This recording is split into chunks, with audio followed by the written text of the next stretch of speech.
Kelsey Mitchell has finally broken her silence, and it's shaking the WNBA to its core.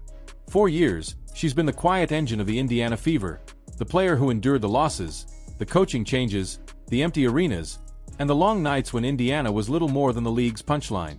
She was the one answering the same tired questions about rebuilding, the one smiling politely through press conferences after 5-win seasons, the one carrying the weight of irrelevance on her back. Through it all, Mitchell never flinched, never demanded out, never stopped grinding.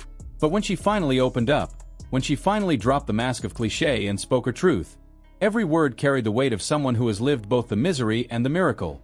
In a moment that still has the basketball world buzzing, Mitchell looked into the camera and declared, "Clark has changed the world, changed the dynamic of basketball." Let that sink in. This wasn't a rookie praising another rookie. This wasn't some media soundbite scripted for PR. This was the franchise's battle-scarred veteran, the survivor of Indiana's darkest years, admitting with absolute conviction that Caitlin Clark has fundamentally altered not just the Fever, but the entire sport. It wasn't bitterness. It wasn't jealousy. It was truth. And the way Mitchell delivered it, with grace, with loyalty, with friendship, made it even more powerful. Because here's the reality. If anyone had the right to feel resentment over Clark's arrival, it was Mitchell. For 8 years, she carried this franchise while the league ignored her. Opponents circled Fever games as easy nights, a chance to rest stars and inflate stats. Mitchell was the lone warrior, dropping buckets in empty gyms, only to see her efforts washed away in 20-point losses. She wasn't just playing basketball, she was dragging a broken team uphill night after night, with no spotlight, no glory, and no hope in sight. And then, suddenly, the spotlight arrived. Caitlin Clark, a superstar who didn't just join the Fever. She reshaped the entire WNBA the moment she signed her rookie contract. Overnight, Indiana went from league doormat to box office phenomenon. Sellouts, primetime coverage, global attention. What Mitchell had been clawing toward for nearly a decade, Clark brought in one summer. For many, that dynamic would have bred tension. But Mitchell's response wasn't resentment. It was respect. She didn't just call Clark a great player. She called her a friend. That one word mattered more than anything else she said. Because in professional sports, friendship isn't casual. Friendship means trust, means chemistry. It means ego has been set aside for something bigger. Mitchell went further, praising Clark not only for her talent, but for her grace, for the way she welcomed her teammates with open arms, for the way she made space for everyone in her orbit. She told Clark directly, "Give yourself some grace, kid. You've done a lot of things that not a lot of people can do.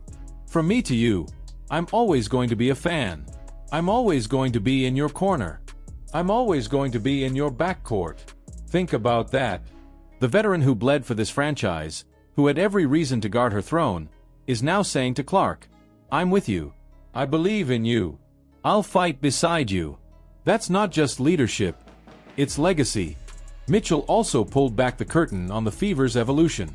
She credited the organization for finally committing to a real rebuild, drafting Lexi Hull, adding Aaliyah Boston, and then landing Clark.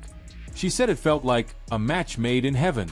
She reminded everyone that while she brought experience and resilience, she was still young enough to connect with this new core, to grow alongside them instead of resenting them.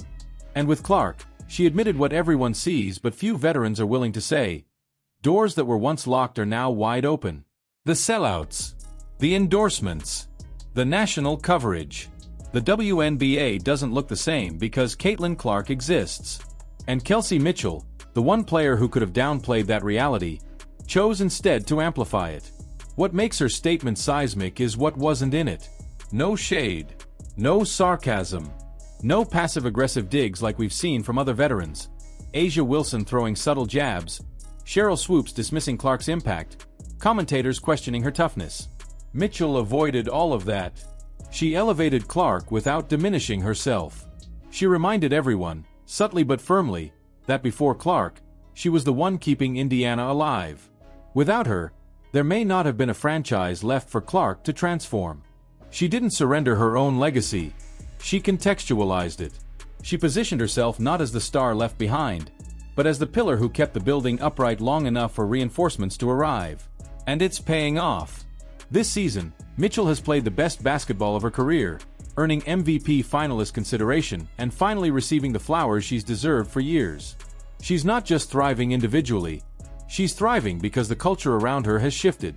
Clark's presence, Boston's dominance, Hull's grit, and Mitchell's leadership have created something real, something bigger than hype.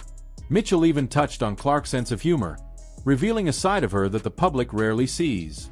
When Clark jokingly tweeted about being fined $200 for stepping onto the court, critics pounced, twisting it into arrogance or immaturity. But inside the Fever locker room, it was comedy gold. Teammates laughed, embraced it, and saw it as proof of Clark's personality. Mitchell explained it best: "You just have to know CC. It's nothing but love." That simple story showed the disconnect between outside narratives and internal reality. To the world, Clark is polarizing. To her teammates, she's authentic.